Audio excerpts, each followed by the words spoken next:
On this episode of Newt's World, in their new book, The New Imperialists, Herman, Pirchner, and Ilan Berman deliver eye-opening details of how three major global players, Russia, China, and Iran, are working with each other and with key allies, such as North Korea and Venezuela, to unseat the U.S. as a global leader. The challenge is profound and requires both leadership and action from Washington. President Trump acted decisively to capture and arrest Venezuelan President Nicholas Maduro and his wife Celia Flores at their residence in Caracas on January 3rd and bring them to justice in the United States. I am really pleased to welcome both of my guests, good friends and extraordinary scholars, Herman Pirchner and Ilan Berman from the American Foreign Policy Council, a nonprofit public policy organization headquartered in Washington, D.C.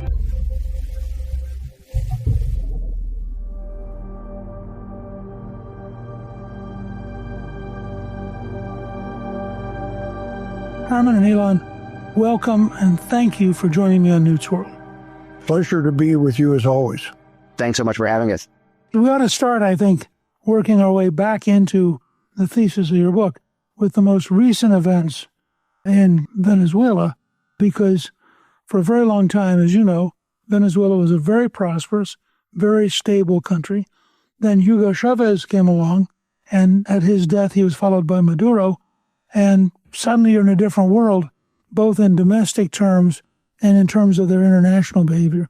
Can you two sort of give us an overview of what was at stake in Venezuela and what Trump's actions mean? Ilan, you've had a good conversation on this recently. Why don't you start? I did. And so I think the background here and sort of the way it ties into that larger frame is that Venezuela isn't always talked about in the same breath as Russia, China, Iran, but it's a very important supporting player because precisely as a result of that reorientation of the country that Chavez did when he came into office in 2003, and then the rapid expansion of his personal ties, including most notably with the Iranian president at the time, Mahmoud Ahmadinejad, when he was elected in 2005, Venezuela has really positioned itself as a beachhead for this anti-American axis in the Western Hemisphere. And that played, I think, a big role in the context of what the Trump administration was thinking. There is a conversation to be had about Venezuela's role in drugs, Venezuela's role in the illicit economy. But the name of the game here, I think, is an expanded version of Homeland Defense. The Trump administration, in its national security strategy late last year, outlined that the Western Hemisphere is most important in its calculations because of Homeland Security reasons, and also made very clear that the administration is prepared to take a more activist role in the region to prevent crime, prevent drug smuggling, and prevent the activities of illicit actors and strategic adversaries. And Venezuela, over the last 20, 25 years, has really become a hub for that. So it's a very logical place for the administration to start. Having Marco Rubio is sort of perfect if you're trying to develop a Western Hemisphere strategy. His parents both came from Cuba. He, of course, grew up in Miami politics. He thoroughly understands the region. To what extent, in that sense, was the replacement of Maduro a geopolitical event vastly bigger than either oil or the drug deals? That there was something between Russia, Iran, China that was really growing into a tremendous danger that really had not been very much described in the American media, although people on Capitol Hill have been having hearings and have been warning about it. To what degree does the Trump decision to go after Maduro actually throw down a gauntlet to both of our biggest international competitors, Russia and China? There were lingering thoughts in Beijing and Moscow that it's taco Trump. Trump always chickens out. And though they received some pause after the bombing of Iran, The fact that he was able to act decisively, I think, will force a recalculation in both Beijing and Moscow in terms of the Ukraine war, in terms of further Chinese action against Taiwan. I think that's the biggest impact. Of course, there'll be resistance inside of Venezuela that will be stoked by those actors, and we have to see how things play out over the next few months. But in the short term, it gives pause to our enemies in terms of what Trump may do next, and that makes American diplomacy stronger. The Chavez-Maduro machine is pretty big and is pretty ruthless and has driven 8 million people into leaving the country, with about 29.5 left, I think. To what extent do you think the underlying patterns of the Maduro dictatorship will survive, partially by lying, but will survive the Trump approach of trying to intimidate them but not occupy them?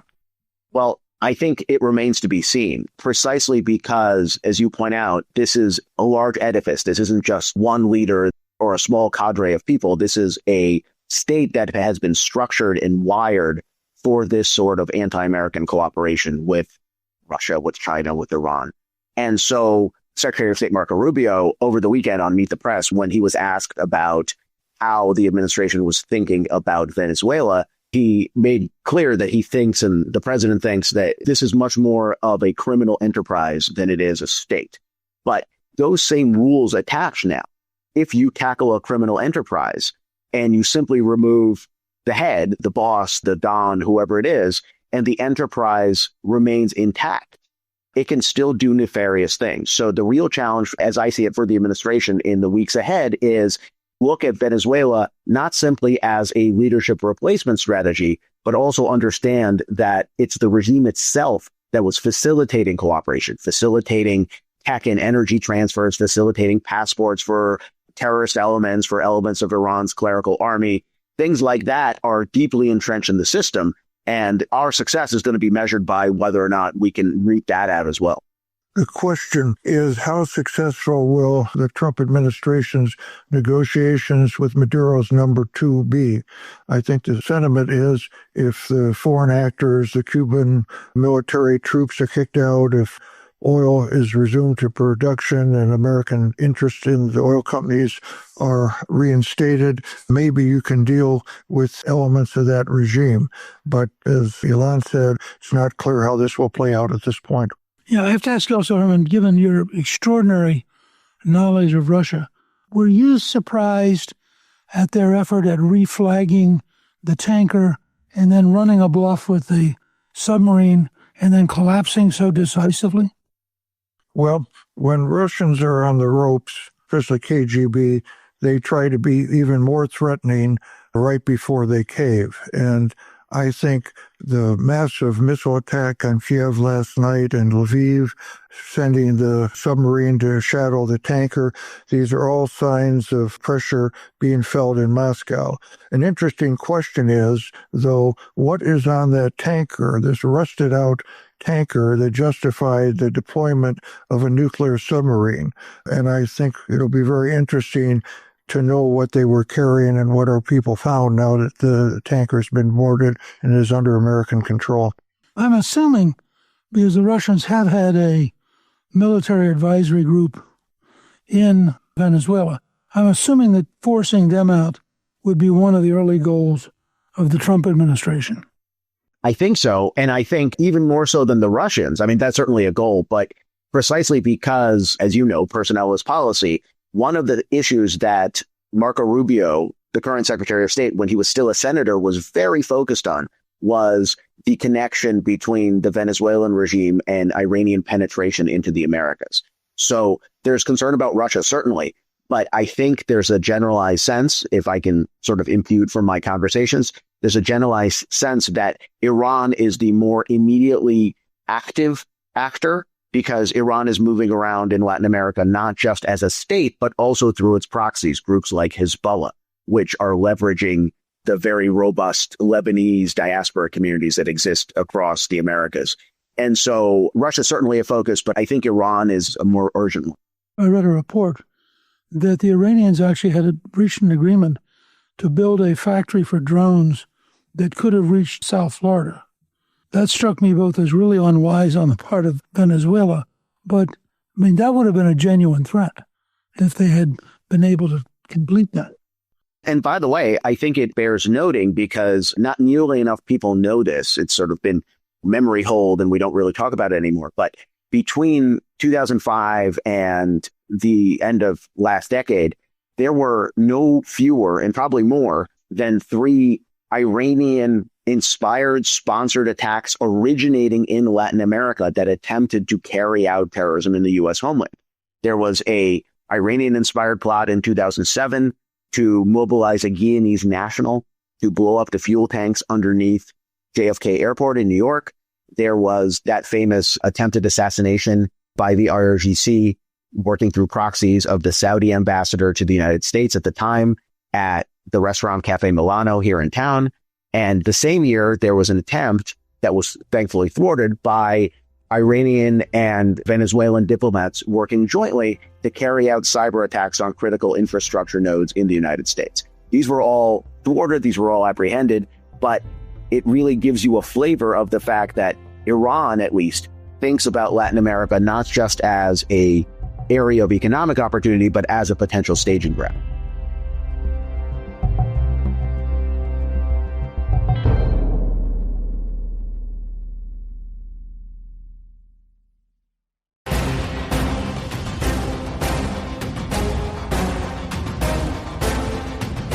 Before we get on further on Iran, which I want to do, if you looked at how decisively we penetrated Venezuelan airspace, and then you look back at how decisively we penetrated the Iranian airspace, don't the Russians and the Chinese have to have a sort of crisis of confidence in their weapon systems, that they may literally be a generation out of sync with what we're capable of?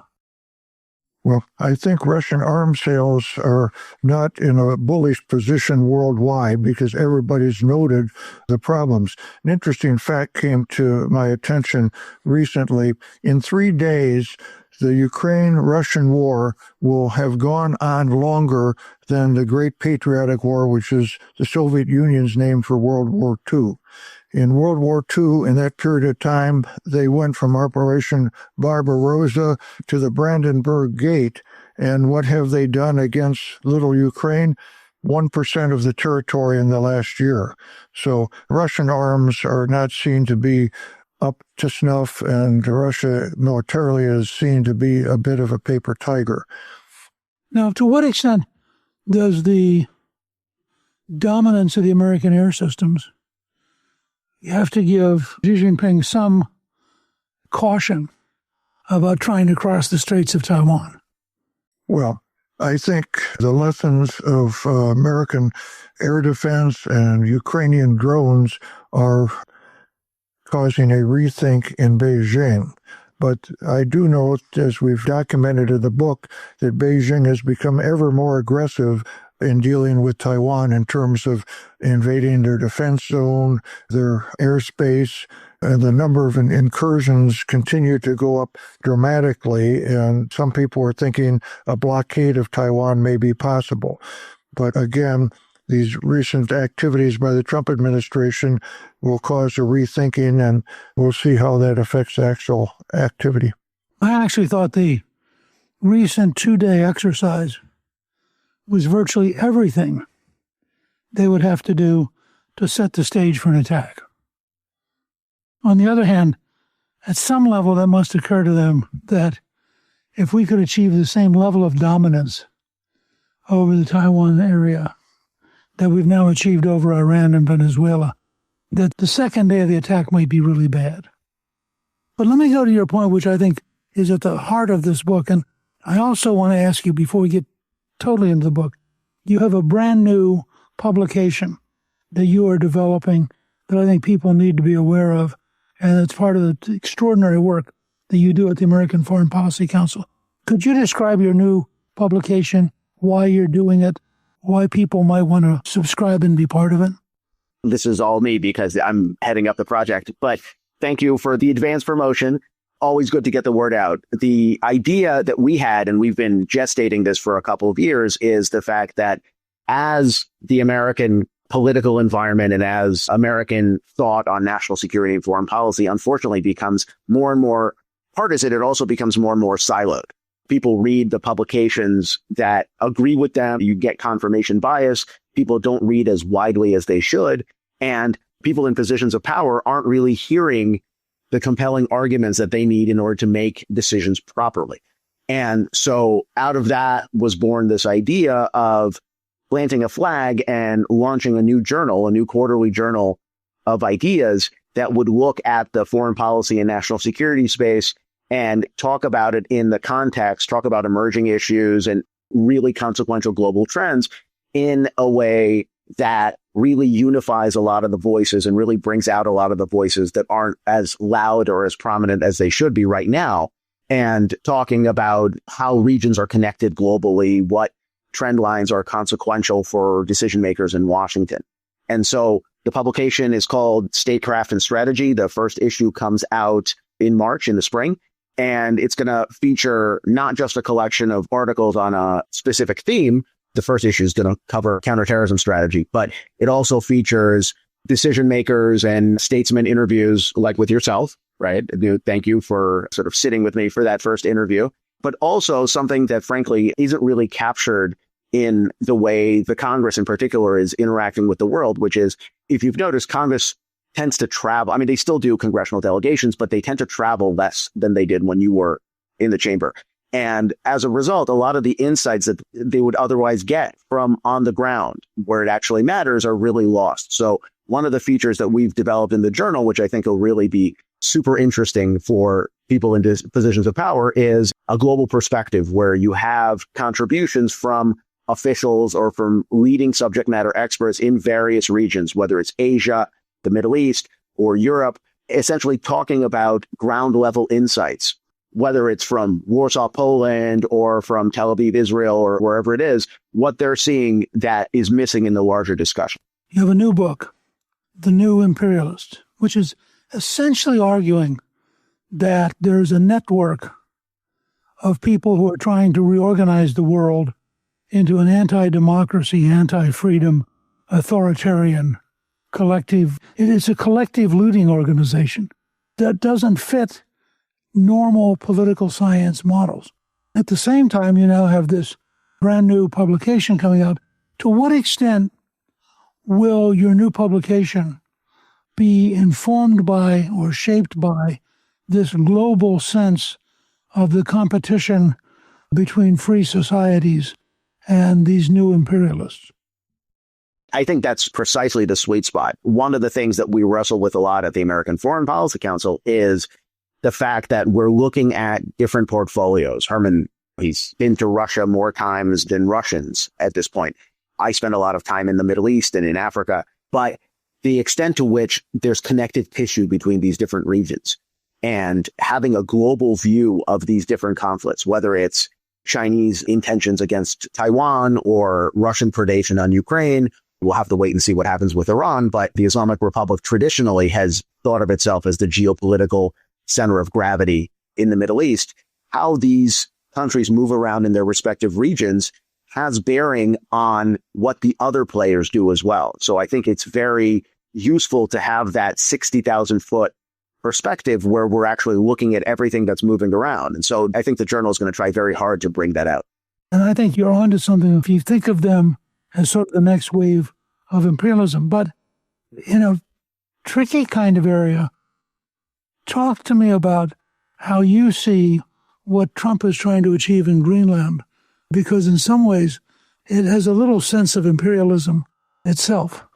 I think Greenland ties very much into our theme in The New Imperialists, because Russia has claims not just to the former Soviet states, but to territory that belongs to Sweden, Norway, Finland, and of course Denmark, which has control over Greenland. And I think that we've is little known that Russia claims 300,000 square miles that rightly belong to the Danish economic zone or Greenland economic zone. So Greenland ties into the imperial ambitions in Russia, and that's a point that I think we have not stressed enough. Greenland is necessary to American defense. It's valuable for rare earths and everything else, but most importantly, it's central to protecting American interests in the Arctic and protecting defense of the homeland. Two tiny additions here. First of all, it's useful to remember that this isn't a Trump project, that this has been a project that's been floated before President Trump made it an issue, something like half a dozen times by various presidents and various administrations, because the strategic logic of a widened American stake in Greenland makes sense. And it makes sense across administrations as an early warning outpost, as an ability to have an expanded sphere of hemispheric defense. And that's why, frankly, the Greenland issue is coming up right now, because as the administration focuses on the Western Hemisphere more and more, in its expansive view, it sees Greenland as part of that. Now, the second point is a note of caution, because this is a Danish territory right now. The implications for transatlantic relations of a more forceful American claim to Greenland becomes enormously disruptive for Europe. And my hope is that the administration navigates this very judiciously, because there's a lot to preserve in the transatlantic relationship, despite all of the demerits that the White House rightly highlights. Just a quick add-on to that. In 1917, the U.S. bought the Virgin Islands from Denmark. It was a sale, and we tried to buy Greenland at the same time, and there were efforts after World War II.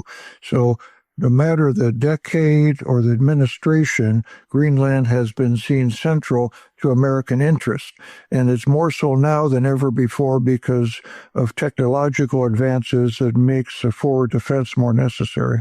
Does it also relate to controlling exploitation of Arctic resources and the potential increase in the Arctic being an ocean way that's dramatically shorter to go from China to Europe by way of the Arctic rather than going around in the way we currently do? To what extent is it a very serious economic problem? Absolutely. China now builds more icebreakers than the U.S. and Canada combined, and they plan to be a power there. Russia's investment in military assets along the Arctic coast and icebreakers is also substantial, and we are behind the curve in dealing with both the defense and economic ramifications of their activity in the Arctic. We're behind the curve. We're paying attention now.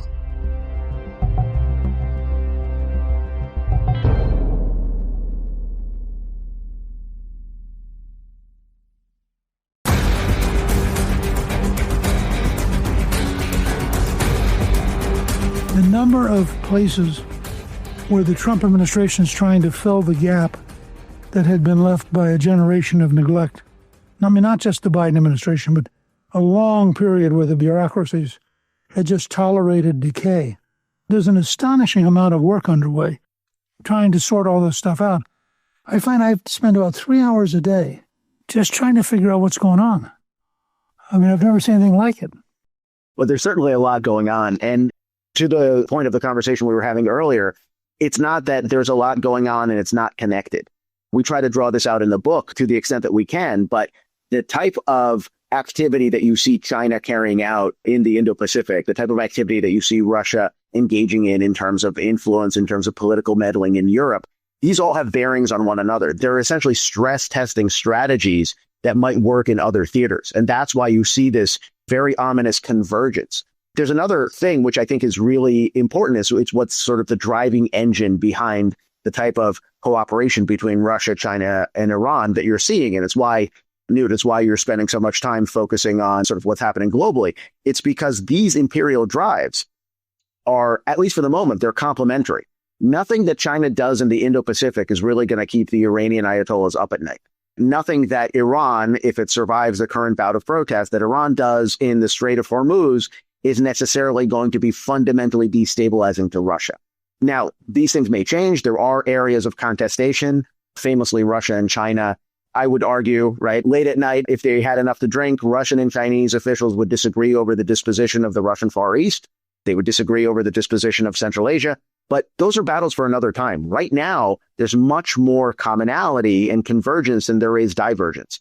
And that's why you're seeing all this interplay on a bilateral or trilateral level on military exercises and economic coordination and disinformation and many other fields besides. Given all that, when you talk about the new imperialists, and then it's clear they have some kind of broad coalition, but we were actually pretty brilliant coming out of World War II. We actually established institutions that did a lot to balance the Soviet Union and contain it. Do you sense any level of coordinated planning at sort of that level between these countries? I think certainly it's true between Russia and China at this point.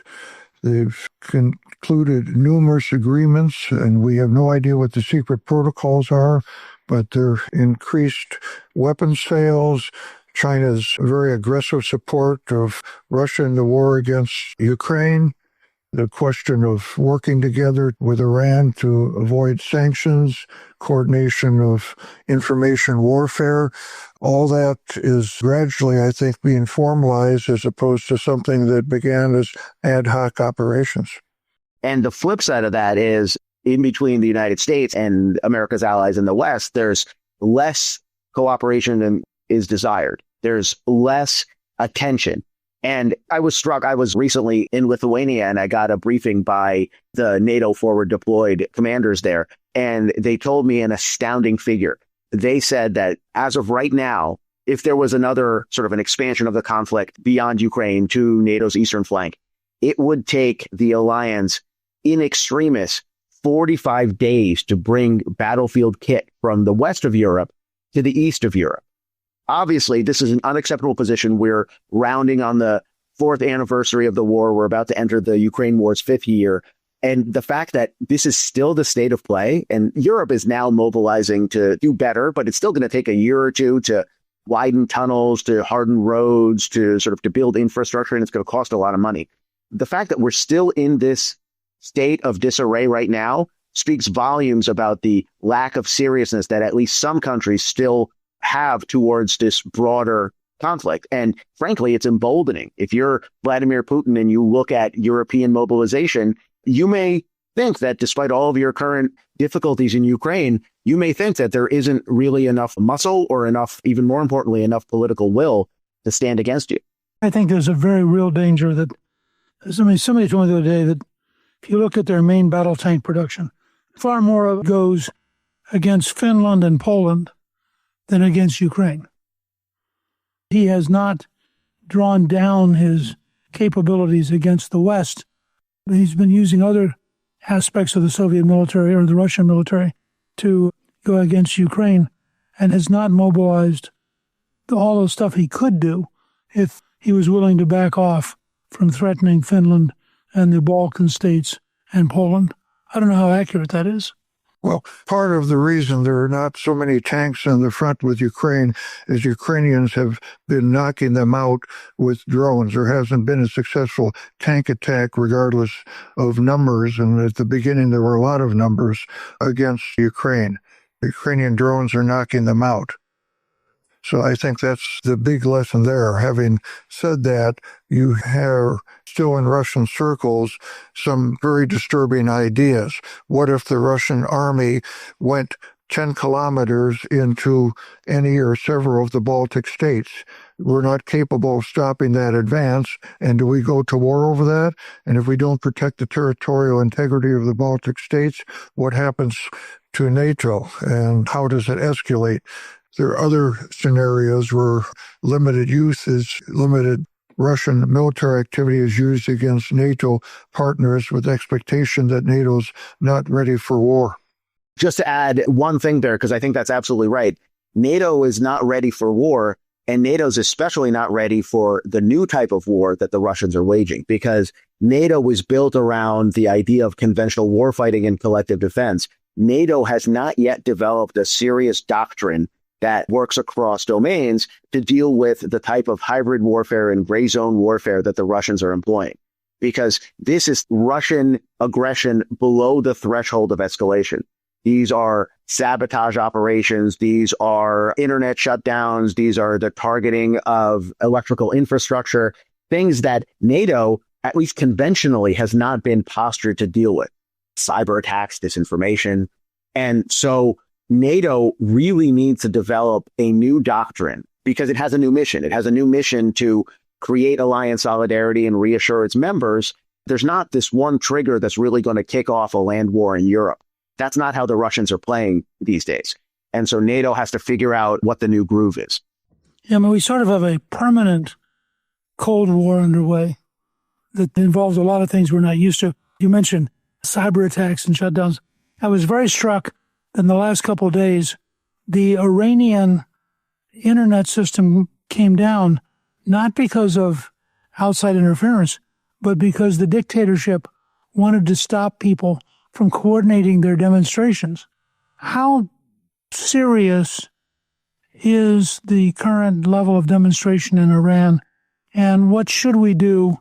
Is it practical for us to try to help the people of Iran take their country back? And would the value be worth the risk that might be involved? I think so. And I think there needs to be a little bit of sort of unpacking of this, because back in the summer of 2009, when Iranian President Mahmoud Ahmadinejad fraudulently won a second term in office, right? Fraudulently because there were precincts that reported over 100% turnout. So the Iranian people mobilized, and there were millions of Iranians that were out in the street, and they used the internet very extensively in order to coordinate. The regime at that time was caught flat-footed, but in the weeks and months that followed, they went online and throttled the Green Movement online, and then the regime stayed online. They built this vast infrastructure of control, by the way, through partnership with Chinese companies like ZTE, for example, that has given the regime a real ability to turn the internet on and off, to do extensive surveillance of internet activities, to essentially curate the online reality for its citizenry. That's coming into effect now. By the way, this isn't the first time. In the last couple of years, we've seen the Iranians shut down the internet themselves in response to the women life freedom movement that broke out in 2022. They're doing it again now because the goal here is, as we're recording this, there are protests in the streets in places like Tabriz and Isfahan.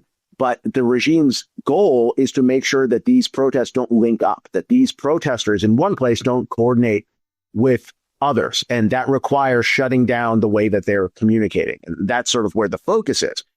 In terms of what we can do about it, frankly, I think there are a couple of things immediately. The first is to incentivize Elon Musk and Starlink to really play a larger role, because to his great credit, he's already begun talking about this. But in the context of Ukraine, also in the context of the Gaza war, we've seen how Starlink has the ability to bring connectivity to denied environments.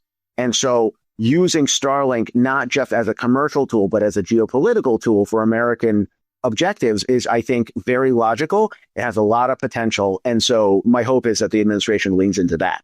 And the second thing is that I think the administration needs to think about how we, the United States, communicates with the Iranian people ourselves, because as part of the administration's focus on dismantling inefficient and bloated agencies, there's also been a lot of change that's happened to the U.S. Agency for Global Media, which is the main agency that oversees Voice of America and grantee agencies like Radio Free Europe. The unfortunate side effect of that is that our voice has really gotten constricted, has grown smaller in places, including in Iran. Right now, Voice of America Persian does 1 hour of television broadcasting and 6 hours of digital broadcasting to Iran. And it's not clear that they're in a position to really scale up. And then there's all sorts of things that the administration can do to articulate a more fulsome support for the Iranian protesters and for their will for political change. But it also requires us to really reinvigorate the way we talk to them, because they're listening, but we're not really talking. I'm going to say, I think this conversation is a good example of why your book matters, The New Imperialist, and also why your new publication is going to matter, because you are, I think, going to bring some key big ideas into play in a way which we really need in this very dramatically different world. Herman and Ilan, I want to thank you for joining me I'm a very big fan of the American Foreign Policy Council. You do amazing work. Your network of contacts is extraordinary. And your new book, The New Imperialists, is available now on Amazon and in bookstores everywhere. So our listeners, by the way, can also follow the work you're doing at the American Foreign Policy Council by visiting AFPC.org. So let me thank both of you again for joining me. Pleasure to be with you. Thank you so much for having us. Thank you to my guests, Herman Pirchner and Ilan Berman. Newt's World is produced by Gingrich 360 and iHeartMedia. Our executive producer is Garnsey Sloan. Our researcher is Rachel Peterson. The artwork for the show was created by Steve Penley. Special thanks to the team at Gingrich 360. If you've been enjoying Newt's World, I hope you'll go to Apple Podcast and both rate us with 5 stars and give us a review so others can learn what it's all about. Join me on Substack at gingrich360.net. I'm Newt Gingrich. This is Newt's World.